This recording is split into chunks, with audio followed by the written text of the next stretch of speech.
looking really worrisome.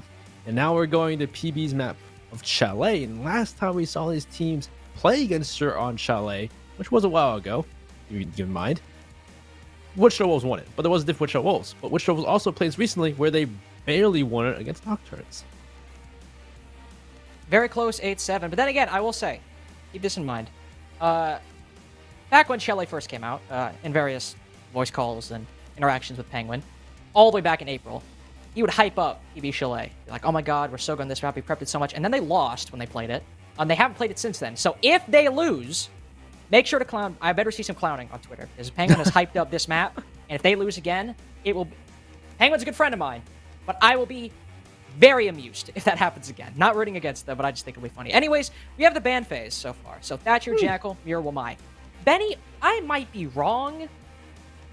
Do PB really play Jackal all that much? We saw Jackal play during the IF game, though, and Jackal was actually pretty helpful for, I forget who was playing Jackal, was PB or IF, but I remember there was a team playing it, and Jackal seemed to actually work out for the attacking team a few times, so maybe, question mark? But even then, in that series, it was kind of PB are not a team that run Jackal all that frequently. No, I don't remember Jackal that much either from that game specifically, but we've seen Jackal in recent times help on Chalet, but I wouldn't say it's a mainstay of them specifically. So I'm definitely something that in my mind too. I'm like, was that really, warranted?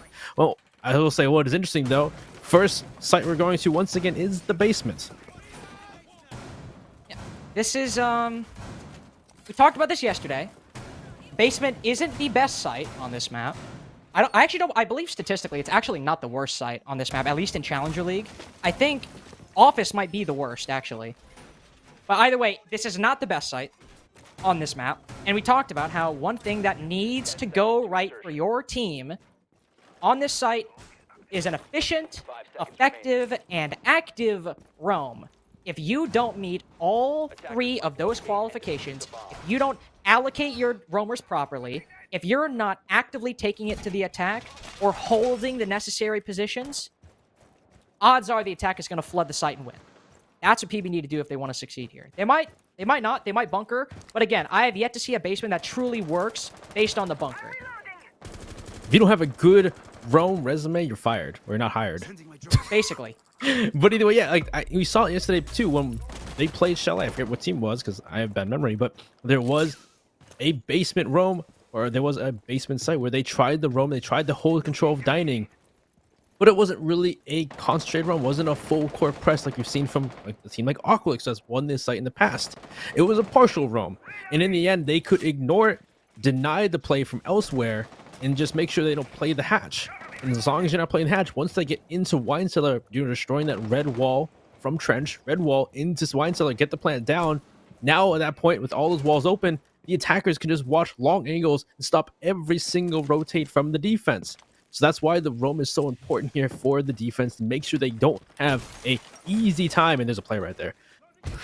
That's actually exactly what I was about to say. There was a player directly on the opposite side of that window. Mo likely knows it now because some 416 shots whiz past his head as that window opened. So likely aware there might be somebody inside a library.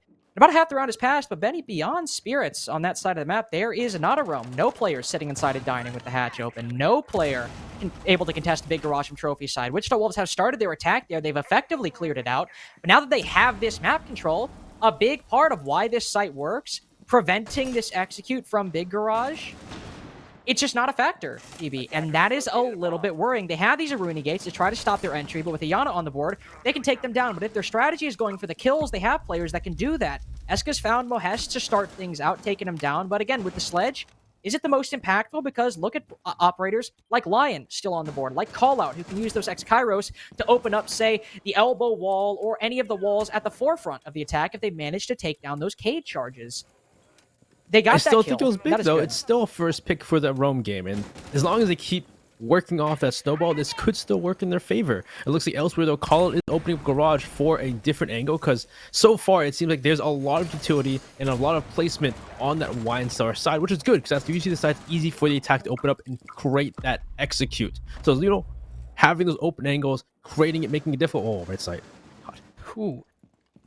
Oko getting a little bit aggressive. Penguin actually getting equally aggressive. Tries to take the fight with the shotgun, but thankfully Eska trades out his Death Spirits too. Finally finds Ab, and I believe playing outside. No, not outside the garage. That's Call Out holding that position. He gets a kill from there, but some bad timing for Forrest means he's peppered with some shots the moment he takes out a flashbang with one player to his right. Puts them to low HP, but unfortunately for him, again, the tale is old as time. The final player on the attack stuck in a crossfire between the remaining two defenders.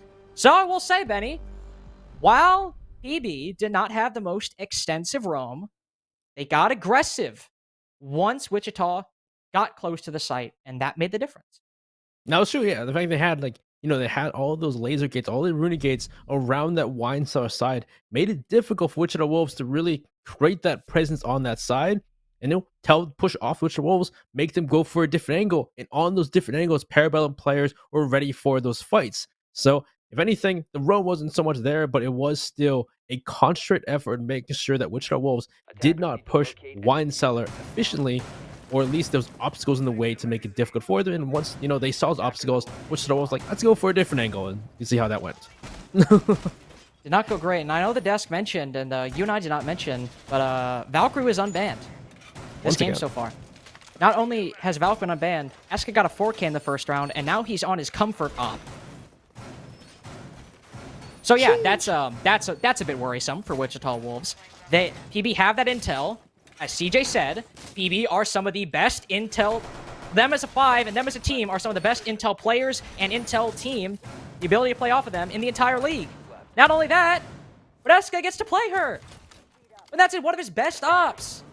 People have banned Valkyrie to kneecap Eska. As who banned Valkyrie in general? I even kneecap too. Eska. Just Valkyrie in general in most games is banned for this very reason. It's not even have to do with Eska even. We've seen other teams do so well with information. Having those cams available in general can change out so many rounds to defenders, even on a map like Chalet, where Chalet has been historically attacker-sided. But we are on a top floor defense. We're on a bedroom or master bedroom and office defense for Parabellum. And we'll see what Wichita Wolves does first. Because Forrest with the first pick onto Eska. Maybe Eska is jumping out the trophy window. I was about to say, that is one thing that Eska can do sometimes, get a little bit over-aggressive. Don't know if that's what happened, but Eska and Spirits, the duo, and the former of which I was just hyping up for approximately 30 seconds, are the first two picks in this round with no recourse taken by Parabellum. Forrest is on a little bit low HP, but that was one likely due to Eska, and it's not stopped him from getting a second kill onto Penguin, the smoke inside of sight. We've only been a minute into the game so far, and we're in a 2v5 that Melted and Kool-Aid are currently stuck in. One thing going for them, Forrest is out of EE1Ds, so you can get aggressive on angles like Kool-Aid just did. You can hold angles like Melted is doing right now, and Wichita Wolves don't have that gadget that can make the site push that much easier. Will they still succeed? They got the 4v2. They have intel on Kool-Aid's position. Still looking good. I called this out wrong too. It's actually kitchen and dining. I'm crazy. But either way, Melted's looking for a pick on the person on the balcony, and freak, who reads that? Reads the book hallway window. Gets the kill on Melted. Now it's Kool-Aid in a 1v4, and he's got one pick. He's gonna have to get 3 more. He gets one. It's traded on immediately by Abinine, and Wichita Wolves will take the first attacking round on what was a very dominant round. Yeah, and unfortunately, we don't exactly know what happened with those first two picks, but I imagine it was one of two things. Either Parabellum were getting aggressive, or, since as we saw, Wichita Wolves had a heavy emphasis on the solar side of things, it's probably somebody's solar window, probably somebody bedroom window, and they got their cutoffs and caught PB rotating. Of course, it was early on in the round, so maybe it was more just moving around upstairs in their extension than actually rotating. But I always imagine either PB got aggressive and lost their fights, or Wichita Wolves made good use of those cutoffs and caught PB rotating in. And when you get those, not only when you get those first two kills, but then Forrest takes a fight with Penguin, or Penguin takes a fight with Forrest, loses it, and that's your smoke, who probably could have greatly aided Melted and Kool-Aid in stopping Wichita Wolves or slowing their take of the upstairs down. It really just was... that clutch was about like 90% against Kool-Aid and Melted. Yeah, it looks like they're replaying this item, going back to kitchen and dining, or what they maybe there was an error, maybe it was some aggression that they were gonna pull back on, or maybe they did get caught on the rotation, so they're gonna play it again. They're gonna try it once more, and it seems to be a similar strat again, having the electric claws to stop them from opening up that dining wall players upstairs. And well, last time it really was just based on Wichita Wolves getting a lot of those first picks. So what is the difference going to be this time? Are they going to be more aware of that solar intention, that unified goal to take control of solar, take control of trophy? Or is there going to be something else that Wichita Wolves aren't aware of from PB that they're going to spring on them? Which I'm assuming is some kind of aggression, because that's really the only way to stop attackers on Chalet sometimes. That is true, but again, PB do love to get in the face of the attacker sometimes, especially if the confidence and the momentum is on their side, which winning a 7-2 on your opponent's map pick might add some confidence in a team's corner, in their department. Wichita Wolves are also going for the same take they did previously, starting out on this northern side, taking from Solarium onward. Of course, that is an issue because solar takes, I mentioned earlier, I think are sometimes a little bit more successful than library takes. You get a lot of control. If you're able to take down spirits on solar stairs, which sometimes just happens because you flood it with flashbangs and nades, you burn all those ADSs quickly, it's almost too difficult for spirits to react unless, as you can see, he's going for the ADS trick currently. He'll put it back up, the flashes come in, but now he has to time it correctly, so if the nade follows suit, he manages to catch it with that ADS. He puts it back up, but there's no capitalization from Wichita. They flash it, burn the ADSs, and then leave. They do find Eska. Oh, it's Eska again. Was that Book's window once when? Oh, there's the refrag, at least some Kool-Aid. So, Book's window, a peek from Eska, gets retraded. It's traded by another player, so that's great to see. At least that intel is going. The comms are there for PB to trade those kills. But otherwise, it looks like Wichita Wolves, at this point, have been thwarted from taking control of that Solarium sign. But Forrest is still alive, walking around, finding kills, finding Penguin in the basement. He's just kind of walking around. Melted's by himself at this point on the top floor. As Kool-Aid's in sight, just trying to look for any drones that are figuring out his position, because there's still quite a bit of time. There's 4 drones left for Wichita Wolves to make this work. And make that 3 as Kool-Aid manages to find one hiding just above the hatch inside. But the problem is that hatch at the moment. If anybody from Parabellum wanted to rotate down, Forrest, who I will say is now rotating up, so he's not holding it as much, but that hatch is in the control of Wichita Wolves, so they can catch that rotate, and PB are kind of stuck inside the site, not willing to drop.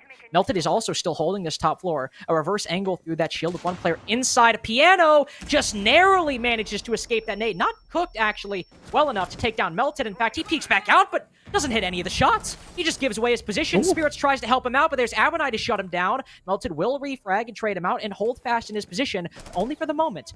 Wichita Wolves still have the man advantage, and it is effective 3v1 up top. Make that a 2v2 overall, because Abonai loses his one with Melted. Kool-Aid as well down below finds Forrest. Callout doesn't have the intel. Melted somehow manages to land the 3K, despite being the last one up top.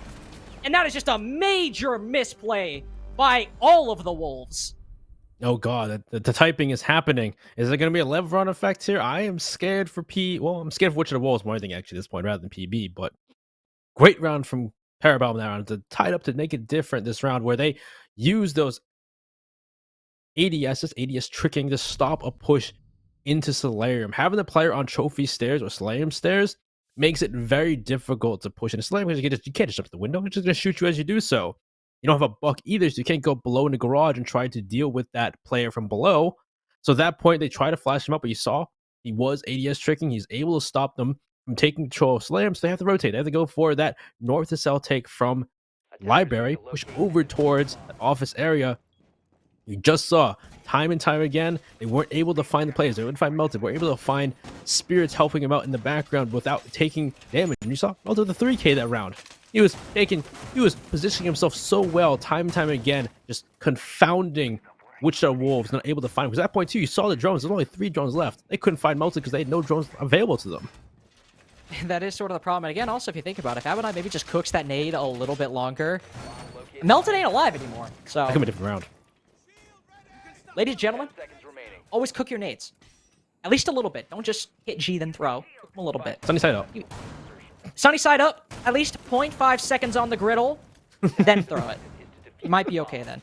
PB, by the way, they've won 2 defensive rounds, and they have not gone bar gaming yet. They went downstairs, which is either the worst or the second worst site. Then they went dining, which is a better site. And now they're going to what is statistically, again, one of the best sites in the map in North America overall. So you can understand how PB are looking a little bit good going into round number 4. Moreover, they're also taking this not too crazily. They're actually going with a little bit more standard of a setup, holding pillar, holding library stairs, and they're starting out with the opening pick as well. Not only is that Abonai taken down, that's the Yana, Benny. Abonat or Yana is a little bit important when it comes to clearing out that upstairs setup, with the Gone and the nades. Well, they still have 2 sets left though, so that's still That's big. true. So the Maverick here is a good thing though. Using a Maverick to open up the bottom of stock to deny that player from playing a position for late game or for usually late game, because usually you have the person in stock to deny the drop down the hatch or deny the push into bars. So having that just that slight sliver created at the bottom of stock to push them out is big there. So now it makes it more apparent where these players are going to be. But the question is, can they still deal with this usual push upstairs, usual roam game from the defending team when it comes to holding pillar, holding onto library stairs? They did lose a set of grenades, like Link said, but they still have 2 more sets to deal with those shields and try to push those players back. Thankfully, so far, they haven't really need to push Wichita Wolves back all that much. Minute 20 seconds in, and what kind of ground have they obtained? They still have those nades, as you mentioned, that call-out Mohes has, but entry in the library, haven't seen it yet. Anybody on the Master Bedroom office side, no. The closest one is Forrest, who's currently playing that office balcony, and now Freak has fallen as well down below. He was the player who was with Callout holding that angle into stock. Now that Mohes has landed his entry, this player is collapsing all around him. Forrest finally manages to answer back, and with that LMG, he can land a pretty healthy pre-fire. Doesn't need to nearly as much anymore now that Callout has found Spirits. And I will say, Spirits on the smoke, that is a pretty good pick for Wichita. Once they actually go for that execute, it makes the 2v3 a little bit more palatable. Also on top of that, Parabellum are out of a C4. That post-plant utility to deny anybody going for the plant is no longer a factor because you've lost the smokes and you've lost that C4. Wichita Wolves also have the vertical that Freak used, or Forrest used with those breach charges, but now he's the only one left. Callout tries to make a bit of an entry onto the site, but he's cut down by Penguin as he moves on in, and all Forrest has are these concussions, which unfortunately don't give him any intel right now, and they're watching this angle inside of stock, but he manages to land the shots. Threads the needle through that Maverick hole, hits Penguin in the shins, takes him down, but he's on low HP too, and he's got to cut through 2 members of Parabellum. Eska with the pre-fire, but it's unfortunately melted on the far left 90 degrees of him. That takes him down, and it's another defensive round for PB. We talked about how at least there was the opening pick. It's like opening picks have gone, both ways, back and forth for these teams. But unfortunately, them, and it seems really on whether or not Eska or Spirits put themselves in a bad position that Wichita are able to capitalize. But Benny, again, last round, maybe you mentioned this, but Eska, you can just jump out, take down Abonai, the primary entry for Wichita, or the secondary entry, at least. And then Wichita Wolves stall out. There seems to be a pattern there. The Parabellum are presenting those problems, and Wichita are faltering at every single turn to solve it. And even when they do solve it, they still lose the round half the time. Yeah, I would say it's a better mindset though, especially for Chalet, where it's so easy for the attackers to get around, to gain cutoffs, gain ground, and push the defenders back. It's great to see PB taking on that aggression like Eska and Spirits have been doing. And sure, it can be risky. It's a high risk, high reward move, but they're doing it with the intel of those Valk cams a lot of times, so they aren't breaking Valk this round. They're still doing it based on intel, based on as a team as well, making those plays happen. So at least if someone does die, they're trading him out the next moment. And that's kind of the big thing here, is that they're just making it so difficult Wichita Wolves to even start the round. Wichita Wolves will even not even get to the building and they're already in a fight. Yeah, pretty much, unfortunately. Wichita Wolves, again, as you saw, did just take that tactical timeout, and thankfully for them, they can start out on basement. We will see an adjustment. Finally, Benny, they switch from that Hibana, they put Callout back on the Thermite, and what do you know? An opening pick on the Cade as well. This is a beautiful start in terms of the lineup, in terms of the man advantage, the intel as well. Seeing Penguin continuing to get aggressive on that hole, or on that doorway. Look at that. A beautiful start in the first 30 seconds.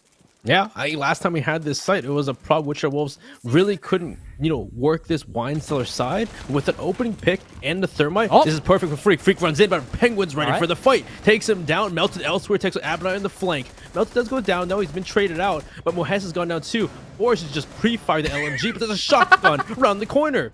At this point, too, Eska's helped out for his team. It's now down to Callout in a 1v3. Oh, how the turntables have turned. Is drone hoe kill? It was. So that didn't work. Why didn't it work?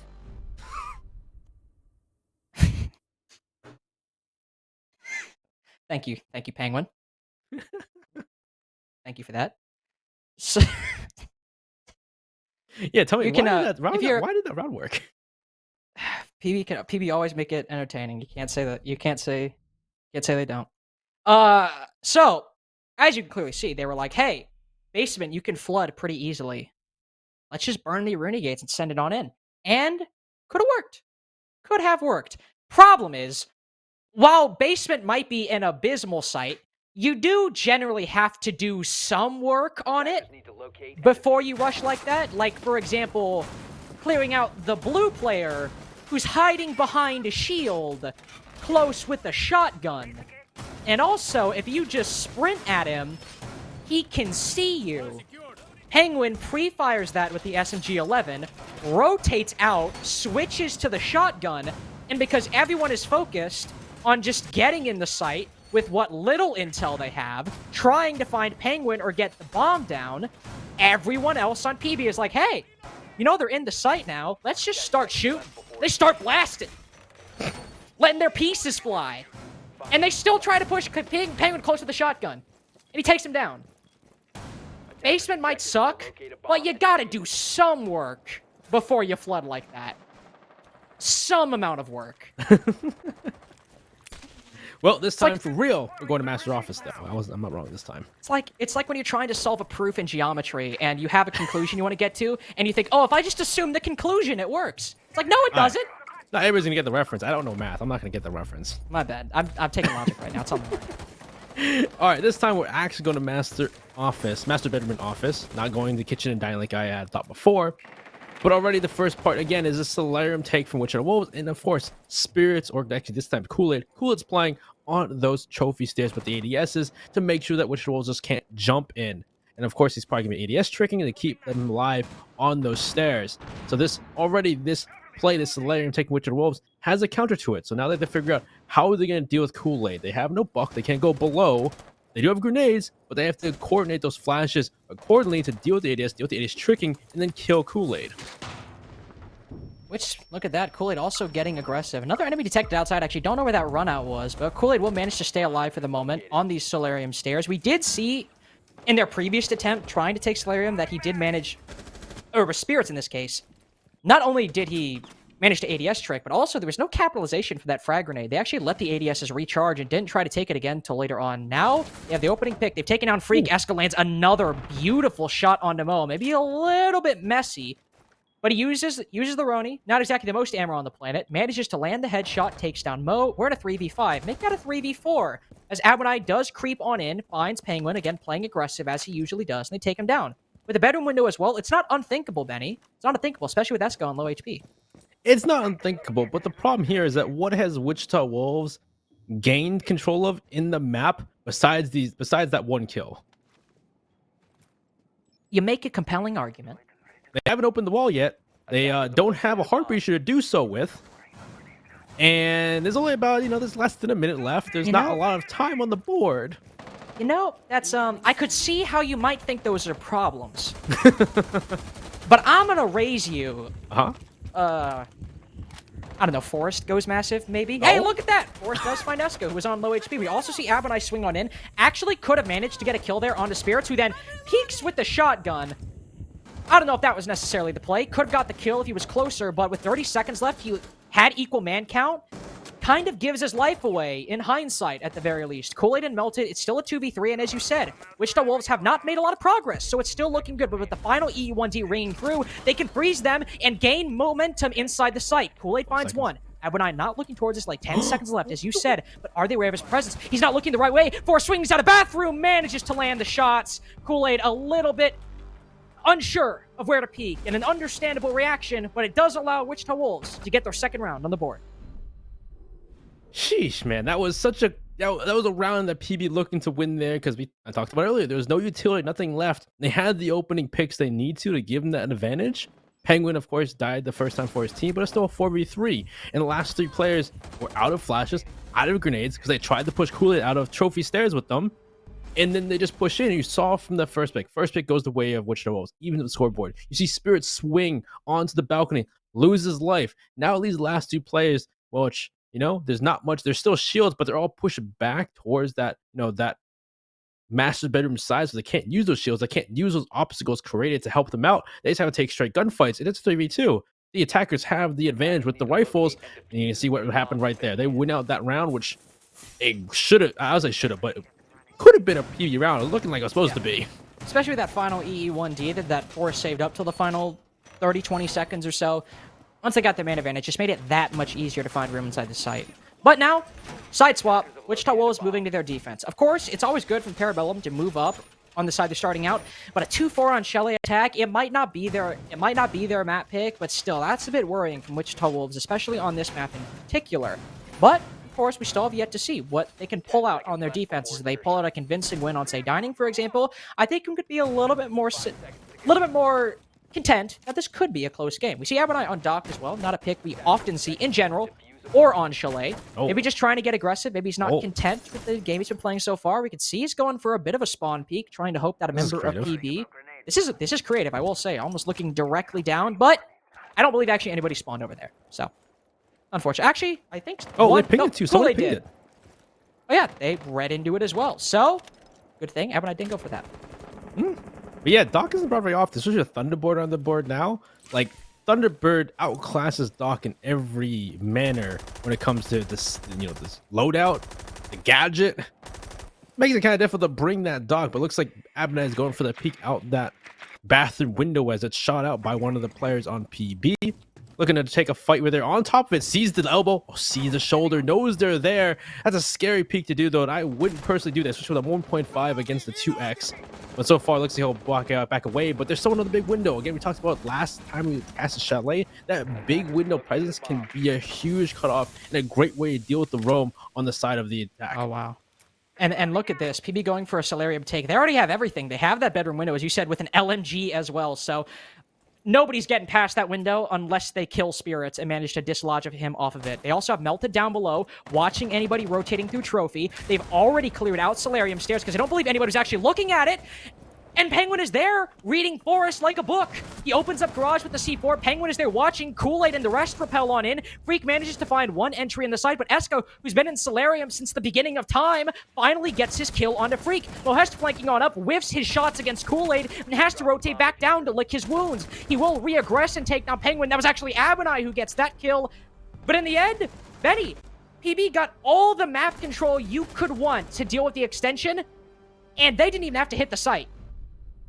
Yeah, everyone there was nobody playing trophy stairs like we saw from PB on their defense. That ADS tricking on those stairs was the perfect counter to Wichita Wolves doing the Solarium takes. And Wichita Wolves didn't do a thing about that. They didn't even try that exam strat. The only thing they had was Abernai peeking out the window as Doc. And once someone gets on that window on the big... Hell of a strat. Once someone gets on that master bedroom window, just cuts them half, pushes them back.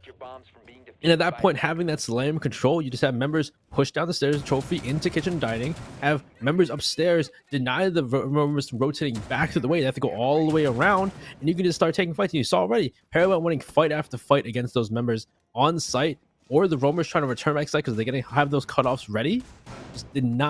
Just great job from Parabellum and no counter from Wichita Wolves. Well, we go on to a basement site for Wichita Wolves. We saw Parabellum how well they did on their basement sites. They won it both times. Can Wichita Wolves replicate that, or maybe spin on a different spin to it? Look at this. Really a little bit of an extension all the way up to the top floor. We did talk about a roam, but normally it's a little bit more loose from what we've seen so far, but this is definitely a lot more calculated and concentrated in various portions of the map. They've castled off that double door that leads into Fireplace, so you're not holding Fireplace, by the way. There's simply too many angles to contend with. But if you do that, you could make a very, again, concentrated hold inside of Dining, which is the focal point of most roams, loose or more, word is actually escaping me. Thought out, structured. That's what the word I was looking for. More structured roams. Dining is that focal point. But of course, right now, if PB read into this, and they see this extension, you can see how quickly they're opening up that garage wall, and depending on how many people are on the site, which unfortunately I can't quite tell right now. Could just send it, but no. They'll just open the wall. Content with that for right now. Spirits elsewhere in coach check, but Mohest will get the first pick for his team on to Penguin. That's Zofia, not a lot of very horrible person to lose, but still a member down for PB. And it still leads to be, are they going to still try and push this roam, having lost their first entry in Penguin? You see the Wichita Wolves member are backing off towards that north side of the map. They're going to try maybe return the site down that west main stairs, as Escud is going to push into games and trying to cut off these roamers, trying to push, make sure that they can't rotate back to the side or rotate and kill them as they walk away. Either way, at this point, they have the advantage. Wichita Wolves can back off the site and just make sure they've wasted time, gotten that kill, and just make sure that it takes Parabellum way too long to make you happen.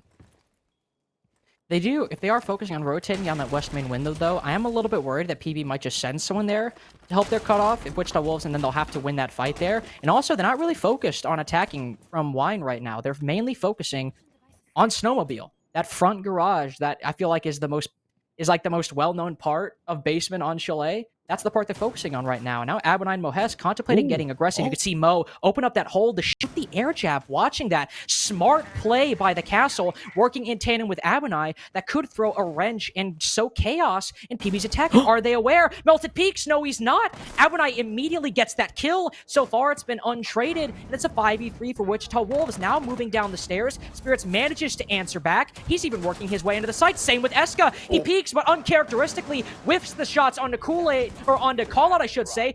Callout even manages to knife Kool-Aid in the process. Spirits and Eska, now the only ones left. They've made their way into sight, and they know there are two players currently sitting inside the small room. Spirits gets them all, but he's cut down by Abonine. A 1v1. User dropped inside the site. Abonine has one hole and a half. Watching his position, he can land the shots necessary. A beautiful and almost colossal play by Spirits and Eska, but it's shut down, starting with good play by Abonine and Mo, and then a good finisher by Abonine himself. Yeah, that was a great start to get those first 2 picks for his team.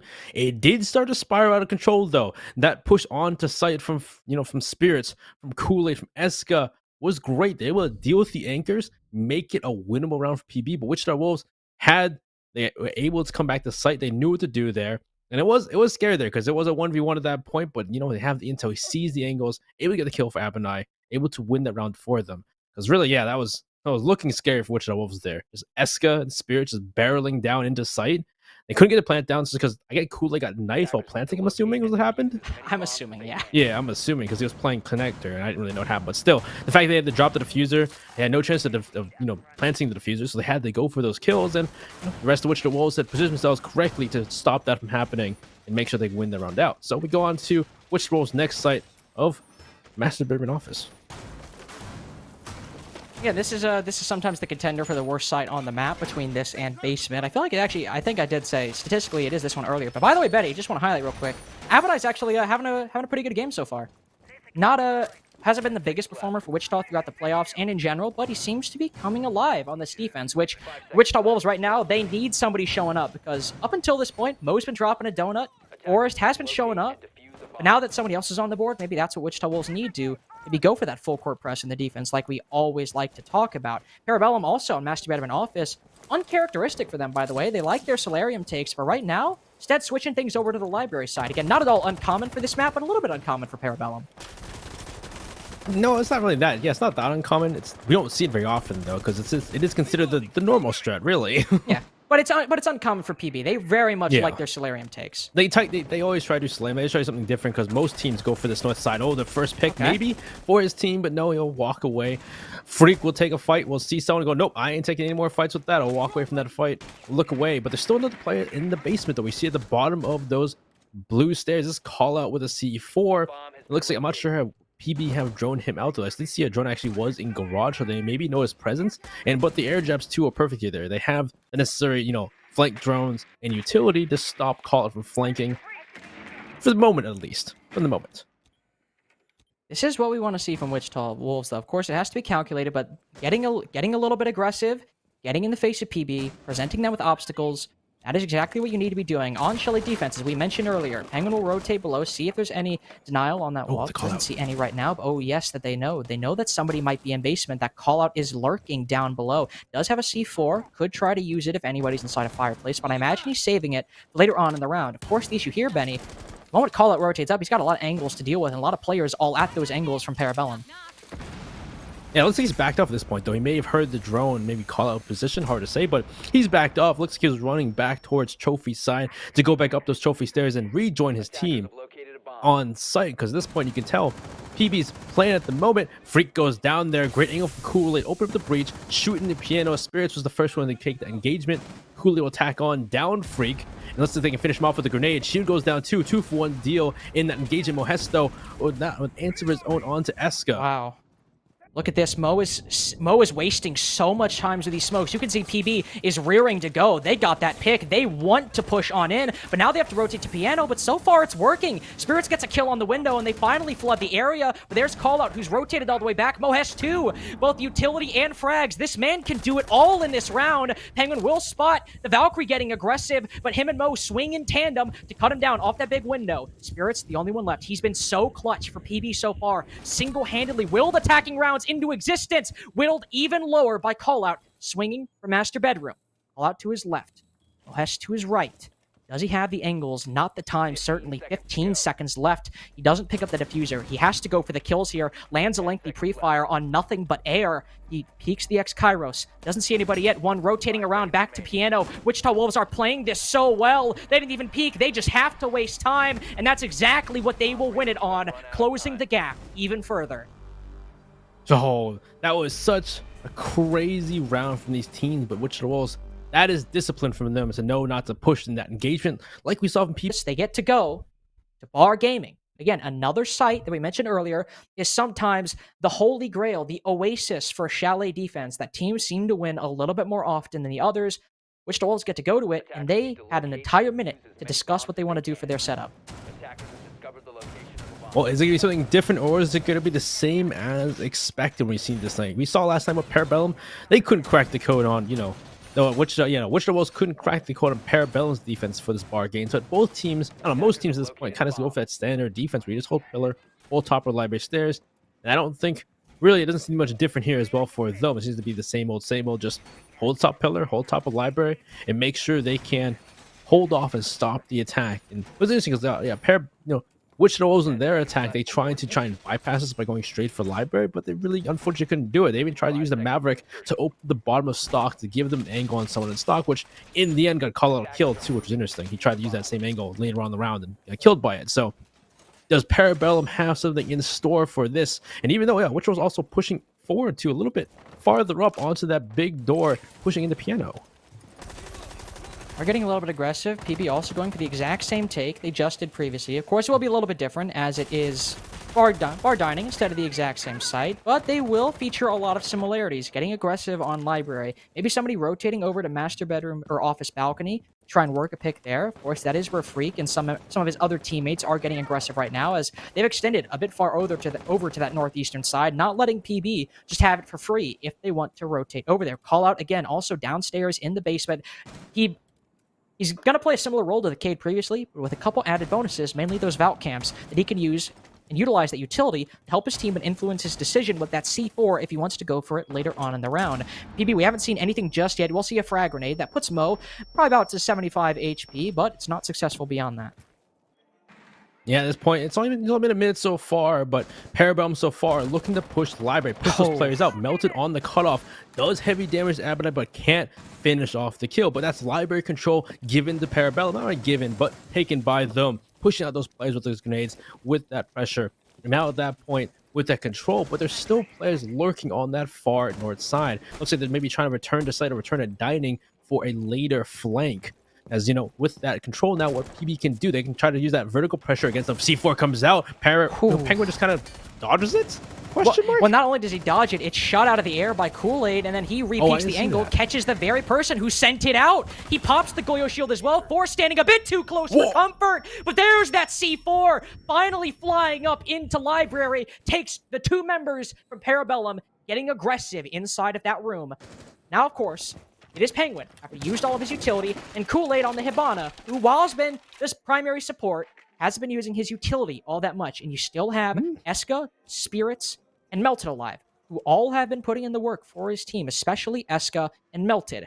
45 seconds left. They can recover the diffuser. Nobody from Wichita Wolves is playing it as aggressively, but look at this. Freak all the way on the opposite side of the map, slowly rotating back to help his team. That's good, because had he not done that, or if he continues to not do it, it's an effective 2v3 on the site. So he's got to apply some pressure from dining side, setting up a crossfire inside a fireplace if anybody like Spirits tries to enter from that location. Have an eye on low HP as well inside of Wine. There is one more frag grenade that Eska has. He's cooking currently. Is it being sent down into that area? If he's even remotely close, it will find Abunai, and that's what he does. He finds his mark. He drops down the hatch, picks up the diffuser. Is there anybody to cover? Where are they watching from? Melted currently in code check, but callout's creeping up. They have the intel on his position as well. Eska manages to get the bomb down, and now it's a post plant. Wichita Wolves have to fight back and go for the retake. Freak inside a fireplace. Callout will swing code check, but the attacker's already gone. He's vacated the area. Freak's entered the site, but he trades with Spirits. No, it's Callout who trades him out. He's got a triple so far. The IGL putting in the work, but he doesn't know where Melted or Eska is. And one's behind the desk. He's gone on red. Parabellum secure match point, 1 round away from eliminating Wichita Wolves. Oh man, that's been actually I think has that been the first plant of the entire series so far, entire map so far? I believe it has. If it's not the first, it's one of the only ones. First plant, There's not been many plants in this game, but that round though, really, it was of course characterized by the quick take of library from Parabellum. So it was a C4 from Call It, great C4 to even up the odds. But in that instance, all the rest of the players, which are Wolves, were so far apart. And the only person to really deny the push on the site would be Abunai. But Abunai at the beginning of the round had taken so much damage. He was at a sliver of HP, and that grenade, didn't matter how far it was away, if it was even close enough to hit him with one shrapnel, he was dead, which he was. He got killed by that grenade. And unfortunately, at that point, it was on PB at that point, have full control of site. And the last two players of Collie, who was on the bottom of the library stairs, and Freak, who was on the other side of the the building, where they go into the basement, come back up those stairs to have a impact on a post-one situation at that point. That is difficult as all heck. And for Wichita Wolves, now they get to rotate back down. They get to rotate back down to basement, which did work for them previously. Of course, remember Benny, this was a site where Spirits almost aced to send them to match point, just flooding the site after their plan had gone awry. So one thing they're going to try to do to counter that, put Forrest on the Maestro. You might be thinking, Forrest, CJ said, why are they putting this man on hard breach? He is like the best player on this team statistically in playoffs so far. What if he's on the Maestro? Would you want anybody else with that Alda trying to stop Spirits from taking single-handedly control of the site? It's part of what that's for. Also, you can see no more Castle in the lineup. They're not going for that same concentrated extension and dining. Likely instead, focusing more on holding the site itself instead of the areas above it. No, obviously they're going to put 5 Capcan traps all in one door. It's going to kill all of them. I would love that, personally. Oh, is that Electric Claw going to do it, actually? Oh, they even tried for it. Looks like they destroyed the first Electric Claw. We'll call the second one on that garage wall. And at this point, looks like Parabellum don't want to contend with those Electric Claws. They're going to back up to a different section, and we'll see if they can take control of the library. Once again, the Mutant Mohans is playing the book's hallway first, and there's also a long angle down into games. Nobody's playing down games. No, nobody from Wichita Wolves, but there is a player close by. Is Penguin aware of his presence? He is. Gets the kill, wins that fight, takes out Abunai, but those Capcan traps are still around. I don't know if they've thrown them out per se. West is the next person up to take a fight, though. Ooh, and Penguin is aware that maybe there's somebody playing inside a piano. Now they're definitely aware, and now that the gunshots of the SMG-11 fly out of the double door. He's still holding inside of office, though. Him and Freak together. He's not by himself, and he could go for a similar play. We saw Mohes do this earlier. Shotgun open the wall, shoot the air jab, allow the aggressive play, and that is the play that ended up winning the round for his team because it led to Abunai's success in that round. Surely PB are aware of it and are going to hold it a little bit more aggressively than they did previously, but at the moment they're rotating down. They're not at all contesting that upstairs anymore, but here's the problem. That cage charge, call up put on the wall, how are they going to work around that, especially now that they're down a man? But Spirits manages to recover, but so does Forrest. In turn, even man count through and through. They haven't lost their hard breach, and they do have one set of nades, so they could still open that garage wall. Yeah, last time Connected was such a big part for Wichita Wolves to have that bunker when they pushed down blue, pushed down into sight from the garage side. So the fact that they opened up Connected this time leaves a lot of room for Parabellum to try and deny rotations from the attack, or from the defense, I mean. And there's still someone rotating around. Samu Hess, I believe he was rotating either upstairs or through dining, trying to get a flank off, so that could be big for them. They still play. It's Forrest pre-firing with it all, just singing along, trying to get a kill, but he sees the head. Eska makes the kill happen. It's now a 2v3. Not looking good for Wichita Wolves. They've got that Maestro, and depending on whether or not those Evil Eyes are destroyed or where they're looking, their impact could be minimized, but PB have the man advantage, and now when they flood the site, if they play those trades, they could work, but what I'm looking at is Mohes's C4. Can he work himself in a position where it has the most impact it possibly can? They also have to account for Eska pushing the back. Call out swinging, knows there's likely somebody playing that spot. They destroy the Evil Eye, and the moment that happens, Kool-Aid starts to put the bomb on the floor. Mohes with the crosshair placement. He almost gets it, but they don't get anything in the end. They were the favorites. The team with the XPL players thought to be a shoo-in for the NAL for so long, and they are the first team eliminated from North American Challenger League Stage 3. What a game. What a series from Parabellum. Through and through, they read Wichita Wolves at every single turn. From that first game, now it's Chalet. They showed they knew what they're doing. They have support staff to give them those VODs to figure out their strats and just dismantle Wichita Wolves. Wichita Wolves at certain times did have a glimmer of look, did